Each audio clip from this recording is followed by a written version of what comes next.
for the third year in a row by 33% to 10 lakh crores, which would be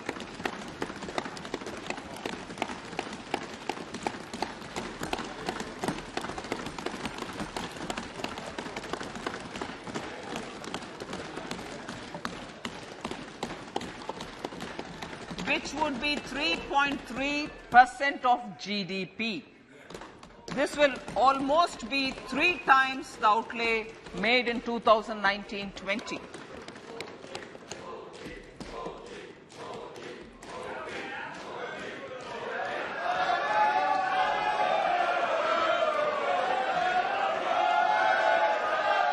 This substantial increase in recent years is central to the government's efforts to enhance growth potential and job creation, crowd in private investments, and provide a cushion against global headwinds. The direct capital investment by the centre is complemented by the provision made for creation of capital assets through grants and aids to state. The effective capital expenditure of the centre is budgeted at 13.7 lakh crore rupees, which will be 4.5% of GDP. Support to state governments for capital investment. I have decided to continue the 50-year interest-free loan to state governments for 1 more year to spur investment in infrastructure and to incentivize them for complementary policy actions with a significantly enhanced outlay of 1.3 lakh crores.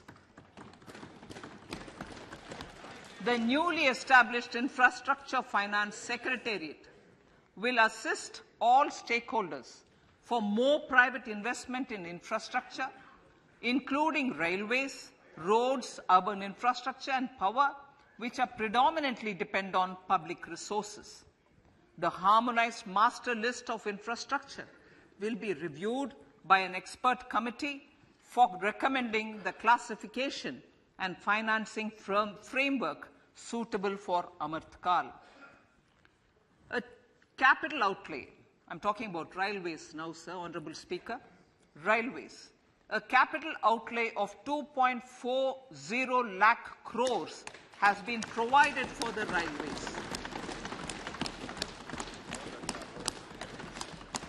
This is the highest ever outlay this highest ever outlay is about 9 times the outlay made in 2013-14. 100 critical transport infrastructure projects for last and first mile connectivity for ports, coal, steel, fertilizer and food grain sectors have been identified. They will be taken up on priority with investment of 75,000 crores, including 15,000 crore from private sources. 50 additional airports, heliports, water aerodromes, and advanced landing grounds will be revived for improving regional air connectivity.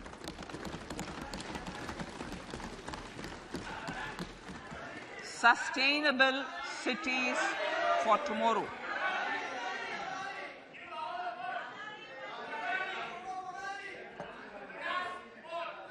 States and cities will be encouraged to undertake urban planning reforms and actions to transform our cities into sustainable cities of tomorrow. This means efficient use of land resources, adequate resources for urban infrastructure, transit-oriented development, enhanced availability and affordability of urban land, and opportunities for all. Through property tax governance reforms and ring-fencing user charges on urban infrastructure, cities will be incentivized to improve their creditworthiness for municipal bonds. Like the RIDF, an Urban Infrastructure Development Fund will be established through use of priority sector lending shortfall. This will be managed by the National Housing Bank and will be used by public agencies to create urban infrastructure in Tier 2 and Tier 3 cities. States will be encouraged to leverage resources from the grants of the 15th Finance Commission as well as existing schemes to adopt appropriate user charges while accessing the UIDF. We expect to make available 10,000 crore rupees per annum for this purpose. All cities and towns will be enabled for 100% mechanical desludging of septic tanks and sewers to transition from manhole to machine hole mode.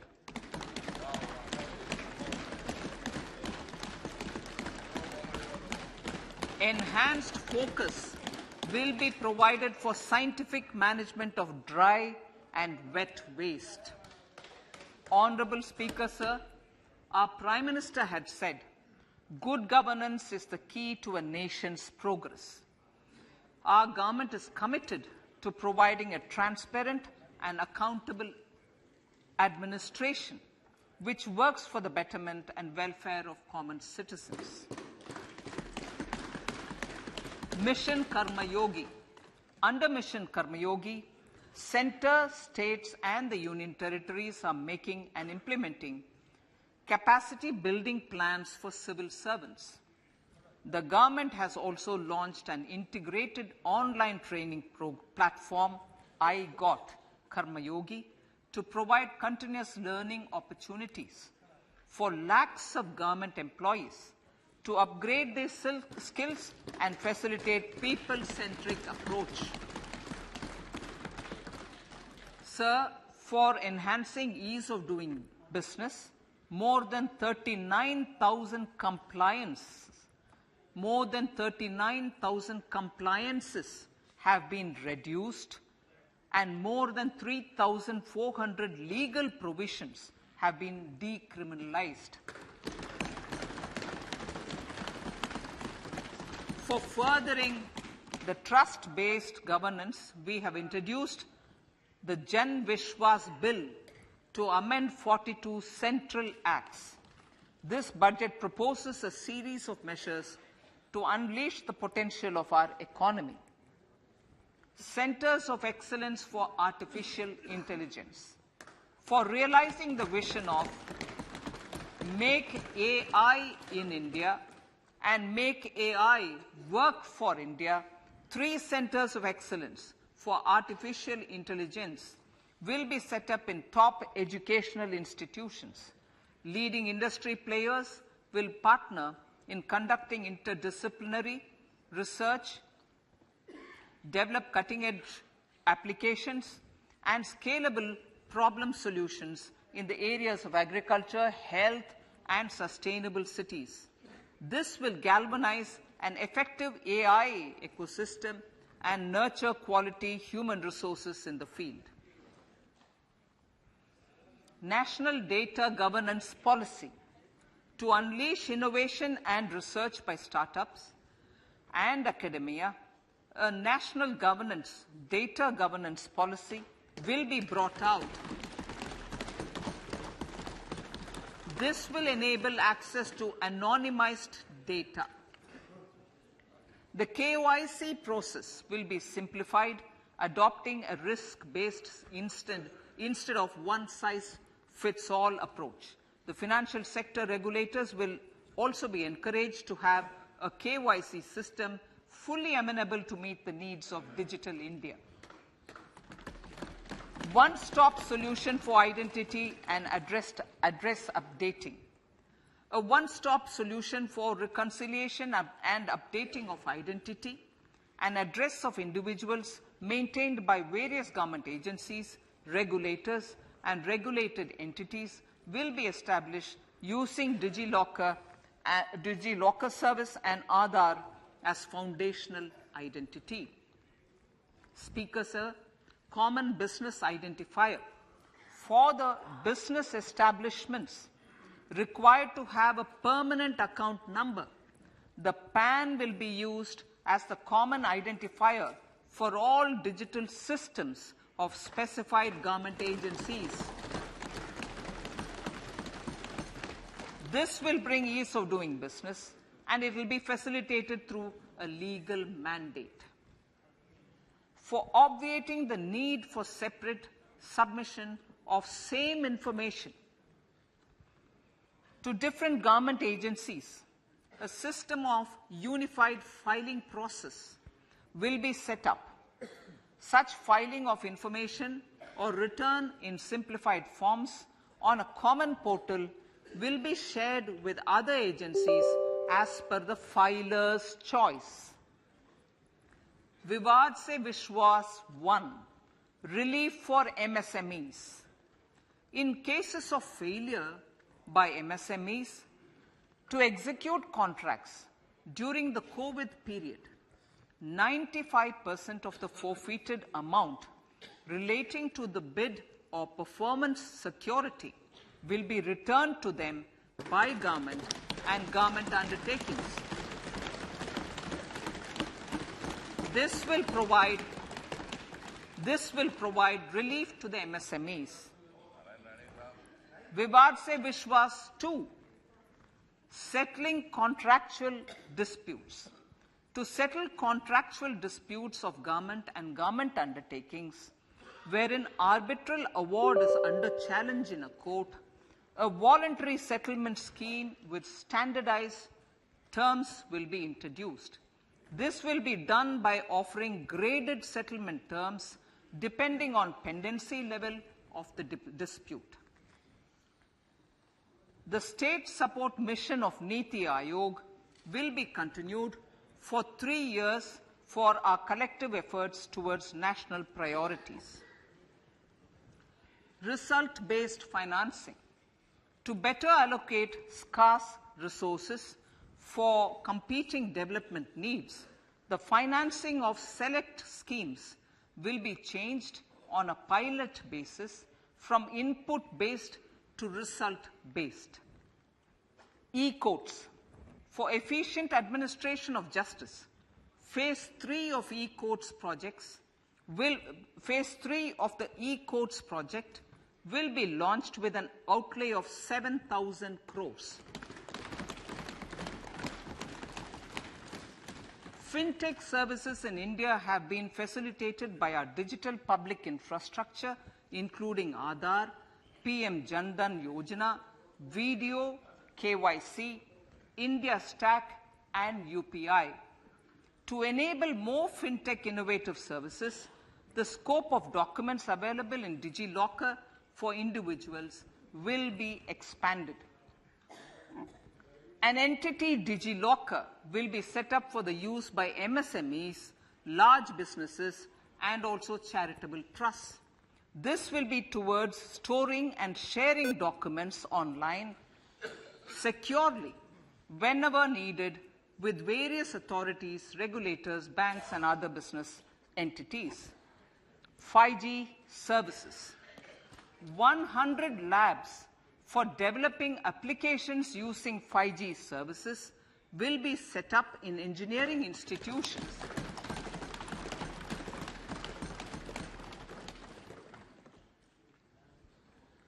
To realize a new range of opportunities, business models, and employment potential, the labs will cover, among others, applications such as smart classrooms, precision farming, intelligent transport systems, and healthcare applications. Lab-grown diamonds. Lab-grown diamonds is a technology and innovation-driven emerging sector with high employment potential. These environment-friendly diamonds, which have optically and chemically the same properties as natural diamonds. To encourage indigenous production of LGD, lab-grown diamond seeds and machines, and to reduce import dependency, a research and development grant will be provided to one of the IITs for 5 years. To reduce the cost of production, a proposal to review the custom duty on LGD seeds will be indicated in Part B of the speech. I come to the fifth priority, Honourable Speaker, sir, green growth.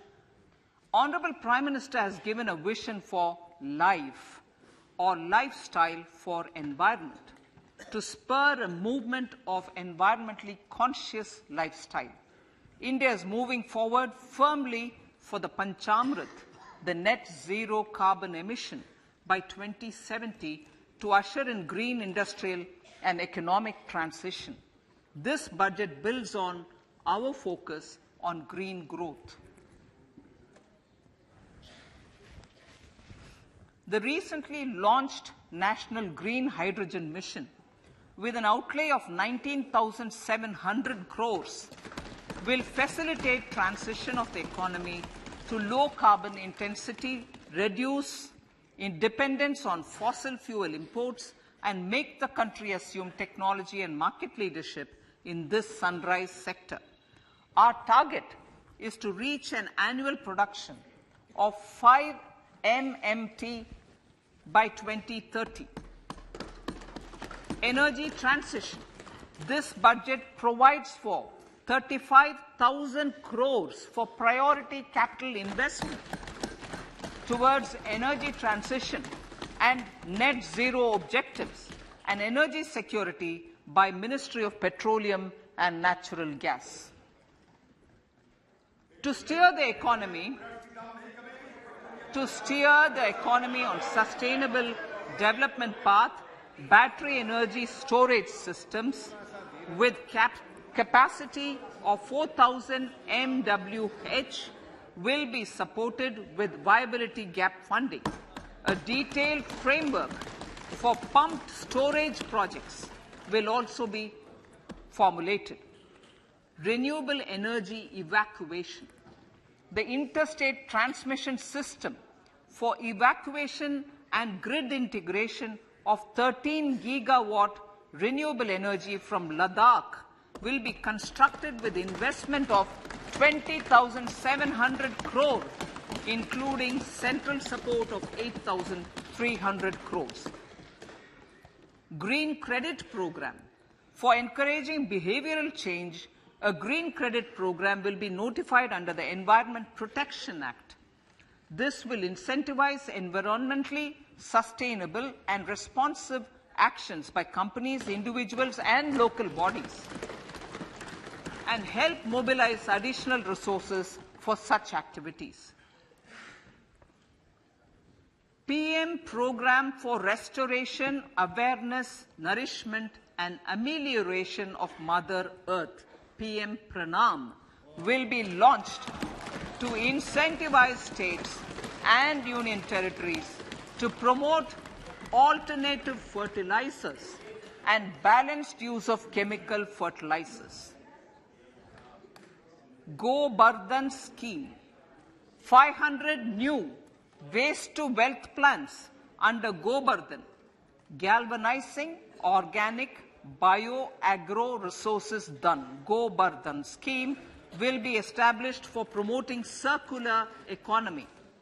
These will include 200 compressed biogas plants, including 75 plants in urban areas, and 300 community or cluster-based plants at a total investment of 10,000 crores. I will refer to this in Part B also. In due course, a 5% CBG mandate will be introduced for all organizations marketing natural and biogas. For collection of biomass and distribution of biomanure, appropriate fiscal support will also be provided. Bharatiya Prakritik Kheti Bio-Input Resource Centers. Over the next 3 years, we will facilitate 1 crore farmers to adopt natural farming.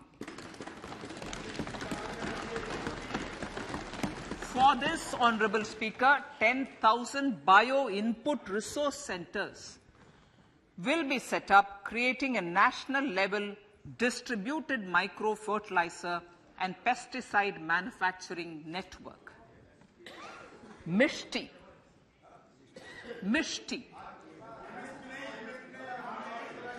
building on India's success in afforestation, mangrove initiative for shoreline habitats and tangible incomes, MISTI, will be taken up for mangrove plantation along the coastline and on salt pan lands wherever feasible through convergence between Manrega, Campa Fund and other sources. Amrit Dharohar. Wetlands are vital ecosystems which sustain biological diversity. In his latest Mann Ki Baat, the Prime Minister said, now, I quote, now the total number of Ramsar sites in our country has increased to 75, whereas before 2014, there were only 26, unquote. Local communities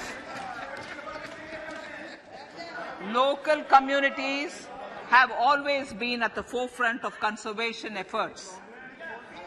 The government will promote their unique conservation values through Amrit Dharohar, a scheme that will be implemented over the next 3 years to encourage optimal use of wetlands and enhance biodiversity, carbon stock, ecotourism opportunities, and income generation for local communities. Coastal shipping. Coastal shipping will be promoted as the energy efficient and lower cost mode of transport, both for passengers and freight, through PPP mode with viability gap funding. Vehicle replacement. Vehicle replacement is an important continuing policy, replacing the old political,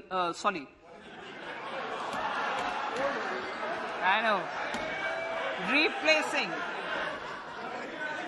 absolutely, thank you. Replacing old polluting vehicles. May be applicable, right? Replacing old polluting vehicles is an important part of greening our economy.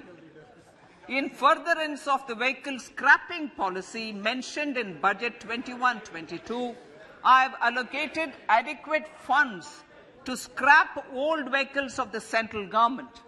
States will also be supported in replacing old vehicles and old state ambulances.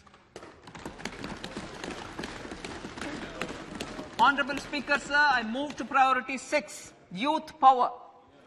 To empower our youth and help the Amrit PD realize their dreams, we have formulated the National Education Policy, which is very wide in its scope, but one of the things is also to focus on skilling, adopted economic policies that facilitate job creation at scale and have supported business opportunities. Pradhan Mantri Kaushal Vikas Yojana. Pradhan Mantri Kaushal Vikas Yojana 4.0 will be launched to skill lakhs of youth within the next 3 years. On-job training, industry partnership, and alignment of courses with needs of industry will be emphasized. The scheme will also cover new age courses for Industry 4.0 like coding, AI, robotics, mechatronics, IoT, 3D printing, drones, and other soft skills. To skill youth for international opportunities, 30 Skill India International Centers will be set up across different states. The digital ecosystem for skilling will be further expanded with the launch of a unified Skill India digital platform for enabling demand-based formal skilling, linking with employers including MSMEs, and facilitating access to entrepreneurship schemes. To provide stipend support to 47 lakh youths in 3 years, direct benefit transfer under a pan-India national apprenticeship promotion scheme will be rolled out. Tourism. Honourable Speaker, sir, with an integrated and innovative approach, at least 50 destinations will be selected through challenge mode. In addition to aspects such as physical connectivity, virtual connectivity, tourist guides, high standards for food streets, and tourist security, all the relevant aspects would be made available on an app to enhance tourist experience. Every destination would be developed as a complete package. The focus of development of tourism would be on domestic as well as foreign tourists.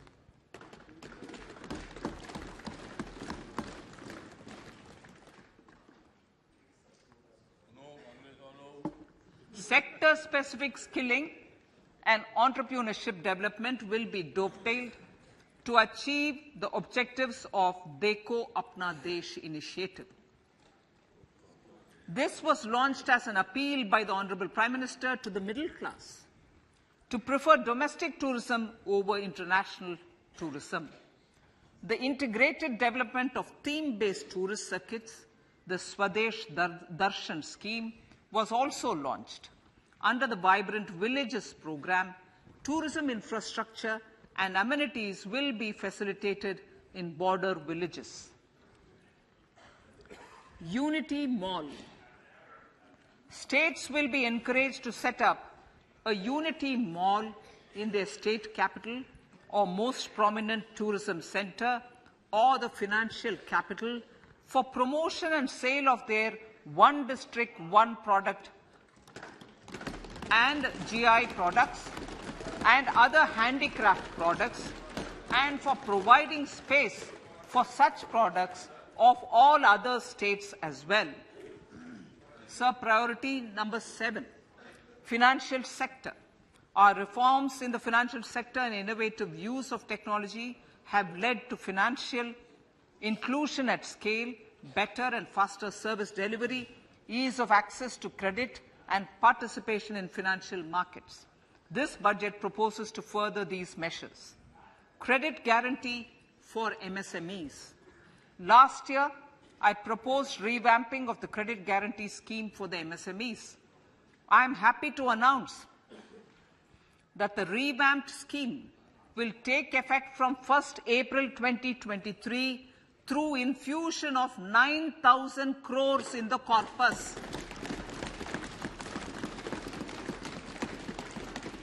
This will enable additional collateral-free guaranteed credit of 2 lakh crores of rupees. Further, the cost of credit will be reduced by about 1%. A National Financial Information Registry will be set up to serve as a central repository of financial and ancillary information. This will facilitate efficient flow of credit, promote financial inclusion, and foster financial stability. A new legislative framework will govern this credit public infrastructure and will be designed in consultation with the RBI. To meet the needs of Amrit Kal and to facilitate optimum regulation in the financial sector, public consultation, as necessary and feasible, will be brought to the process of regulation making and issuing subsidiary directions. To simplify, to ease, and to reduce cost of compliance, financial sector regulators will be requested to carry out a comprehensive review of existing regulations. For this, they will consider suggestions from public and regulated entities. Time limits to decide the application under various regulations will also be laid down. Honorable Speaker, sir, to enhance business activities in GIFT IFSC, the following measures will be taken.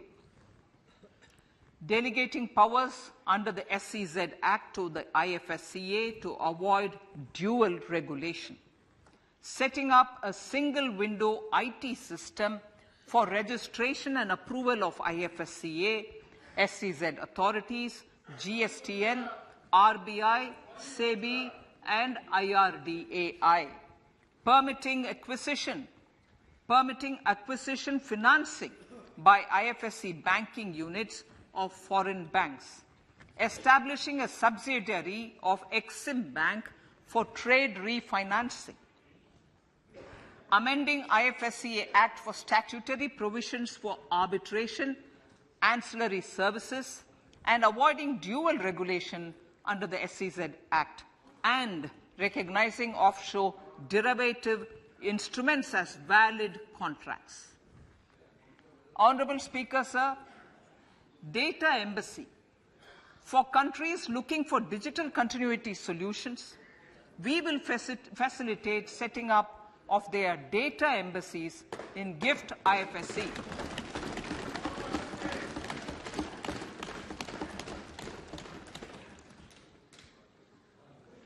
Improving governance and investor protection in banking sector. To improve bank governance and enhance investors' protection, certain amendments to the Banking Regulation Act, the Banking Companies Act, and the Reserve Bank of India Act are being proposed. Capacity building in securities market. Honorable Speaker, sir, to build capacity of functionaries and professionals in the securities market, SEBI will be empowered to develop, regulate, maintain, and enforce norms and standards for education in the National Institute of Securities Markets and to recognize award of degrees, diplomas, and certificates. A central processing center will be set up for faster response to companies through centralized handling of various forms filed with field officers under the Companies Act. Reclaiming of shares and dividends. For investors to reclaim unclaimed shares and unpaid dividends from the Investor Education and Protection Fund Authority with ease, from the Investor Education and Protection Fund Authority with ease, an integrated IT portal will be established. Digital payments continue to find wide acceptance. In 2022, they show an increase of 76% in transaction and 91% in value. Fiscal support for this digital public infrastructure will continue in 2023-2024. Azadi Ka Amrit Mahotsav, Mahila Samman Bachat Patra. For commemorating Azadi Ka Amrit Mahotsav, a one-time new small savings scheme, Mahila Samman Savings Patra or Savings Certificate, Mahila Samman Savings Certificate will be made available for a 2-year period up to March 2025. This will offer deposit facility up to 2 lakh in the name of a woman or girls for a tenure of 2 years at fixed interest rate of 7.5% with partial withdrawal option. Senior citizens. The maximum deposit limit for senior citizens savings scheme will be enhanced from 15 lakh to 30 lakhs of rupees. The maximum deposit limit for monthly income account scheme will be enhanced from 4.5 lakh to 9 lakh for single account and from 9 lakh to 15 lakh for joint account. Honorable Speaker, sir, fiscal management. 50 years interest-free loan to states. The entire 50-year loan to states has to be spent on capital expenditure within 2023-24. Most of this will be at the discretion of the states, but a part will be conditional on states increasing their actual capital expenditure. Parts of the outlay will also be linked to or allocated for the following purposes: scrapping old government vehicles, urban planning reforms and actions, financing reforms in urban local bodies to make them creditworthy for municipal bonds, housing for police personnel above or as part of the police station, constructing unity malls, children and adolescent libraries and digital infrastructure, and state share of capital expenditure of central schemes. Honourable Speaker, sir, fiscal deficit of states. States will be allowed a fiscal deficit of 3.5% of GSDP, of which 0.5% will be tied to power sector reforms. Revised estimates 2022 to 2023. The revised estimate, Honourable Speaker, sir, of the total receipts other than borrowing is 24.3 lakh crores, of which the net tax receipts are 20.9 lakh crores. The revised estimate of the total expenditure is 41.9 lakh crores of rupees, of which the capital expenditure is about 7.3 lakh crores. The revised estimate of the fiscal deficit is 6.4% of GDP, adhering to the budget estimate.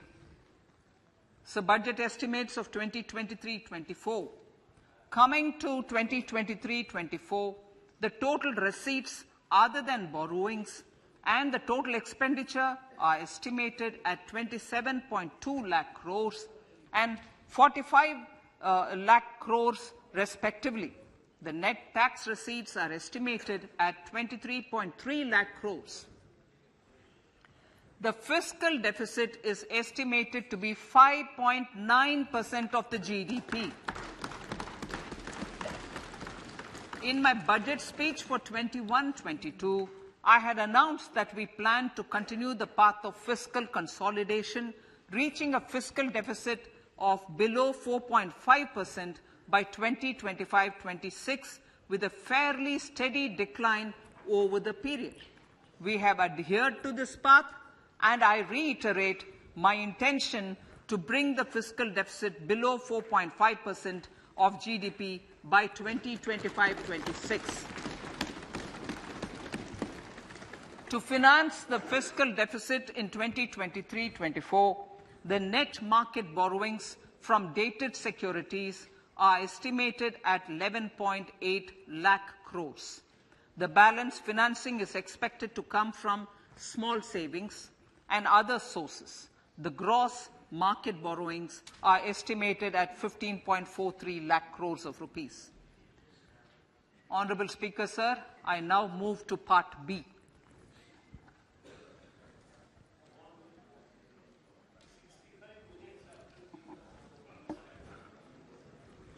Indirect taxes. My indirect tax proposals will aim to promote exports, boost domestic manufacturing, enhance domestic value addition, encourage green energy and mobility. A simplified tax structure with fewer tax rates helps in reducing compliance burden and improving tax administration. I propose to reduce the number of basic customs duty rates on goods other than textiles and agriculture from 21 to 13. As a result, there are minor changes in the basic custom duties, cesses and surcharges on some items including toys, bicycle, automobiles and naphtha. Green mobility. To avoid cascading of taxes on blended compressed natural gas, I propose to exempt excise duty on GST paid compressed biogas contained in it. To further provide impetus to green mobility, customs duty exemptions is being extended to import of capital goods and machinery required for manufacture of lithium-ion cells for batteries used in electrical vehicles as well. Electronics. As a result of various initiatives of the government, including phased manufacturing program, mobile phone production in India has increased from 5.8 crore units valued at about 18,900 crore in 2014-15 to 31 crore units valued at 2,75,000 crore in the last financial year. To further deepen domestic value addition in manufacturing of mobile phones, I propose to provide relief to customs duty. I propose to provide relief in customs duty on import of certain parts and inputs like camera lens, and continue the concessional duty on lithium-ion cells for batteries for another year. Similarly, to promote value addition in manufacture of televisions, I propose to reduce the basic customs duty on parts of open cells of TV panels to 2.5%. Electrical, to rectify inversion of duty structure and encourage manufacturing of electric kitchen chimneys, the basic custom duty on electric kitchen chimney is being increased from 7.5% to 15%, and that on heat coils for these is proposed to be reduced from 20% to 15%. Chemicals and petrochemicals. Denatured ethyl alcohol is used in chemical industry. I propose to exempt basic customs duty on it. This will also support the ethanol blending program and facilitate an endeavor for energy transition. Basic customs duty is also being reduced on acid-grade fluorospar from 5% to 2.5% to make the domestic fluorochemicals industry competitive. Further, the basic customs duty on crude glycerin for use in manufacture of epichlorohydrin is proposed to be reduced from 7.5% to 2.5%.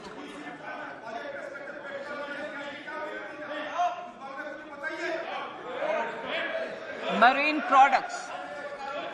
In the last financial year, marine products recorded the highest export growth, benefiting farmers in the coastal states of the country. To further enhance the export competitiveness of marine products, particularly shrimps, duty is being reduced on key inputs for domestic manufacture of shrimp feed. India is a global leader, as I said in Part A, in cutting and polishing of natural diamonds, contributing about 3/4 of the global turnover by value. With the depletion of deposits of natural diamonds, the industry is moving towards lab-grown diamonds, and it holds huge promise. To seize this opportunity, I propose to reduce the basic customs duty on seeds used in their manufacture.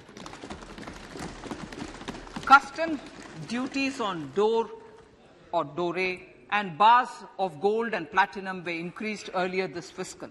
I propose to increase the duties on articles made therefrom to enhance the duty differential. I also propose to increase the import duty on silver doors, bars and articles to align them with that on gold and platinum. To facilitate availability of raw materials for the steel sector, exemptions from basic custom duty on raw materials for manufacture of CRGO steel, ferrous scrap and nickel cathode is being continued. Similarly, the concessional BCD of 2.5% on copper scrap is also being continued to ensure the availability of raw materials for secondary copper producers who are mainly in the MSME sectors.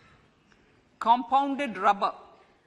The basic custom duty rate on compounded rubber is being increased from 10% to 25% or 30 kg, whichever is lower, at par with that of natural rubber other than latex, to curb circumvention of duty. Cigarettes. National calamity contingent duty on specified cigarettes was last revised 3 years ago. This is proposed to be revised upwards by about 16%. Direct taxes.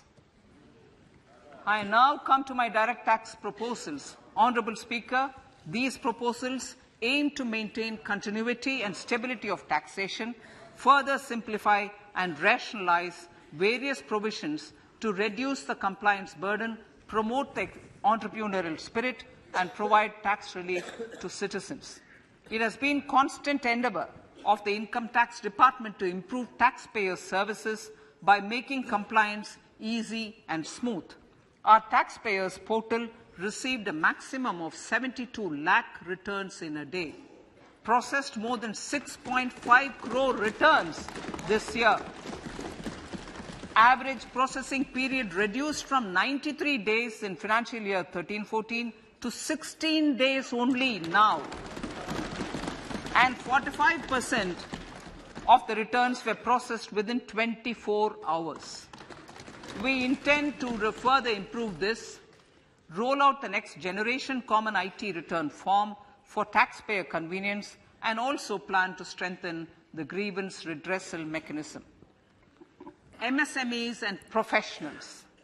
MSMEs are growth engines of our economy.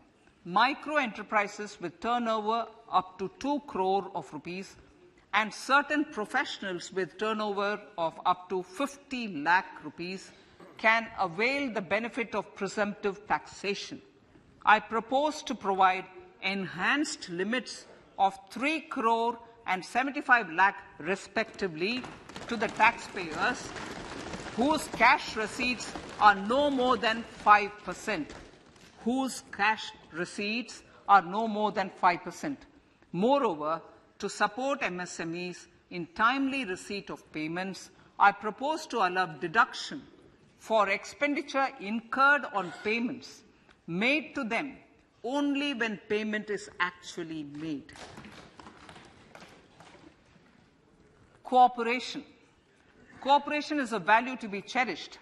In realizing our Prime Minister's goal for Sehkar Se Samriddhi and his resolve to connect the spirit of cooperation with the spirit of Amrit Kal, in addition to the measures proposed in Part A, I have a slew of proposals for the cooperation sector. First, new cooperatives that commence manufacturing activities till 2024, 31st March, shall get the benefit of a lower tax rate of 15%, as is presently available to new manufacturing companies. Secondly, I propose to provide an opportunity to sugar cooperatives to claim payments made to sugarcane farmers for the period prior to the assessment year 2016-17 as expenditure. This is expected to provide them a relief of almost 10,000 crores. Thirdly, I am providing a higher limit of 2 lakh per member for cash deposits to loans in cash by primary agricultural cooperative societies and primary cooperative agriculture and rural development banks. I repeat that. Thirdly, I am providing a higher limit of 2 lakh per member for cash deposits to and loans in cash by primary agricultural cooperative societies and primary cooperative agricultural and rural development banks. Similarly, a higher limit of 3 crore for TDS on cash withdrawal is being provided to cooperative societies. Startups.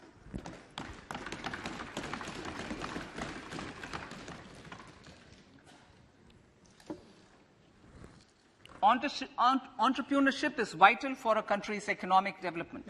We have taken a number of measures for startups and they have borne results.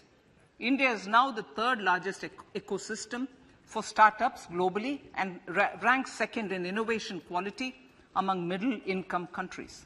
I propose to extend the date of incorporation for income tax benefits to startups from 31/3/2023 to 31/3/2024. I further propose to provide the benefit of carry forward of losses on change of shareholding of startups from 7 years of incorporation to 10 years.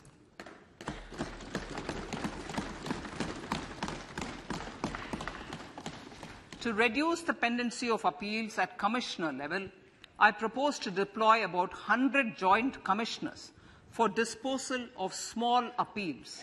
We shall also be more selective in taking up cases for scrutiny of returns already received this year. Better targeting of tax concessions.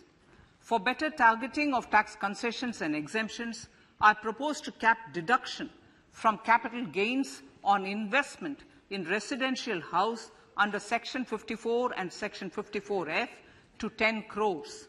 Another proposal with similar intent is to limit income tax exemption from proceeds of insurance policies with very high value. Rationalization.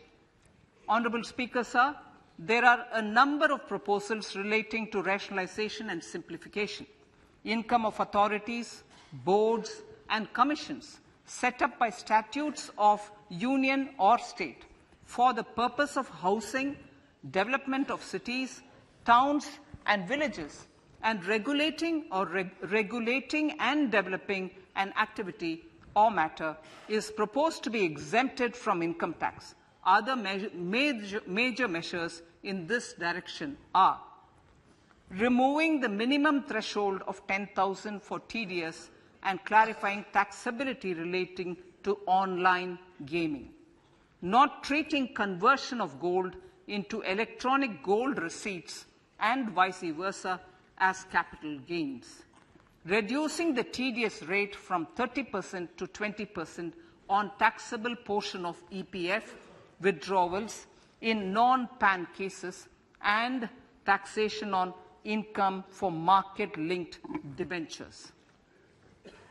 Other major proposals in the Finance Bill relate to the following: extension of period of tax benefits to funds relocating to IFSC, GIFT City till 31/3/2025, decriminalization under Section 276A of the Income Tax Act, allowing carry forward of losses on strategic disinvestment, including that of IDBI Bank, and providing EEE status to Agnivir Fund.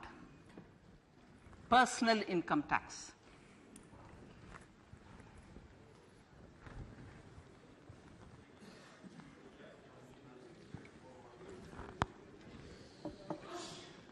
Now I come to what everyone is waiting for. Personal income tax. I have 5 major announcements to make in this regard. These primarily benefit our hard-working middle class. The first one concerns rebate. Currently, those with income up to 5 lakh do not pay any income tax in both old and new regimes. I propose to increase the rebate limit to 7 lakhs in the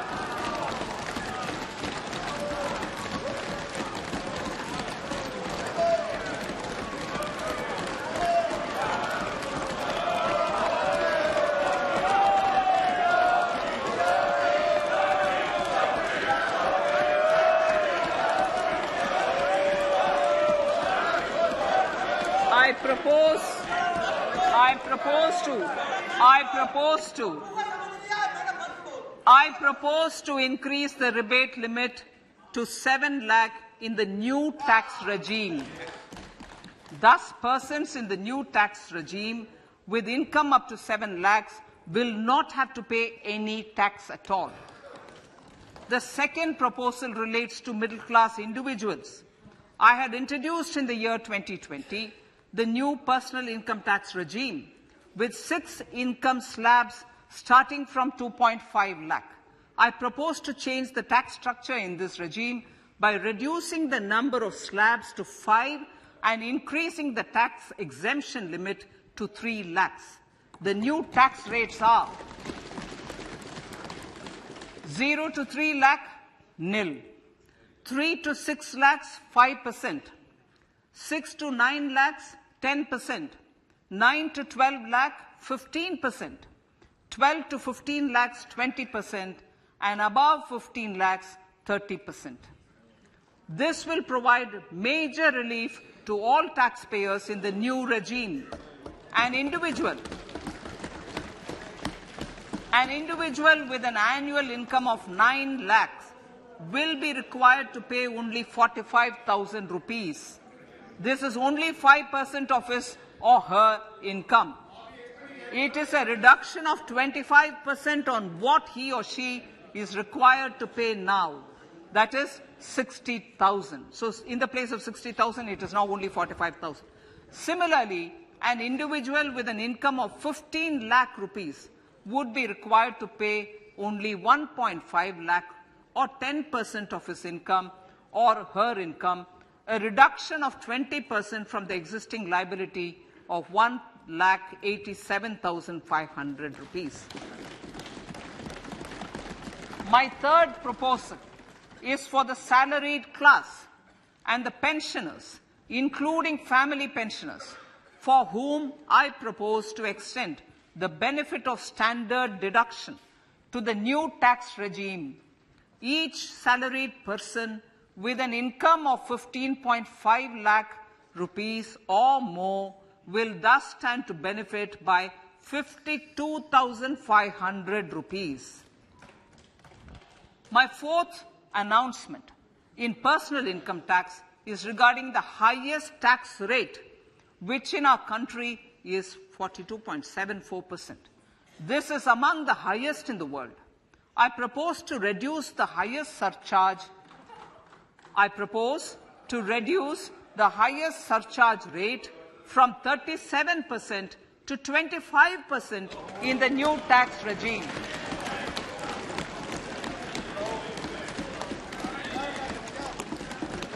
This would result in reduction of the maximum rate. This would result in the reduction of the maximum tax rate to 39%. Lastly, the limit of 3 lakh rupees for tax exemption on leave encashment on retirement of non-government salaried employees was last fixed in the year 2002, when the highest basic pay in the government was only 30,000 rupees per month.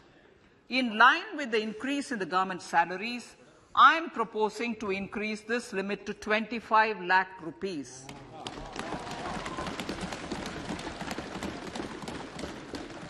We are also making the new income tax regime as the default tax regime. However, citizens will continue to have the option to avail the benefit of the old tax regime. Apart from these, I am also making some other changes as given in the annexure. As a result of these proposals, revenue of about 38,000 crore to 37,000 crore in direct taxes and rupees 1,000 crore in indirect taxes will be foregone, while revenue of about 3,000 crore will be additionally mobilized. Thus, the total revenue foregone is about 35,000 crores annually. Honorable Speaker, sir, with these words, I commend the budget to this August House.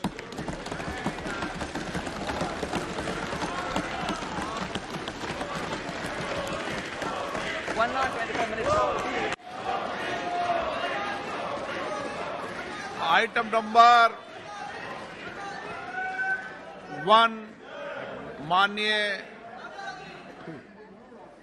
item number 2, Shrimati Nirmala Sitharaman ji. Sir, with your permission, I lay on the table of the following statements. Under Section 3(1) of the Fiscal Responsibility Budget Management Act 2003, 1. Medium-term fiscal policy cum fiscal policy strategy statement and macroeconomic framework statement. माननीय सदस्यगण, जैसा कि आपको समाचार भाग 2 के माध्यम से पहले ही सूचित किया जा चुका है कि माननीय वित्त मंत्री जी के बजट भाषण की प्रतियां हार्ड कॉपी के रूप में उपलब्ध कराई गई है. आप बजट भाषण की अपनी अपनी प्रति प्रकाशन पलक से ले लें.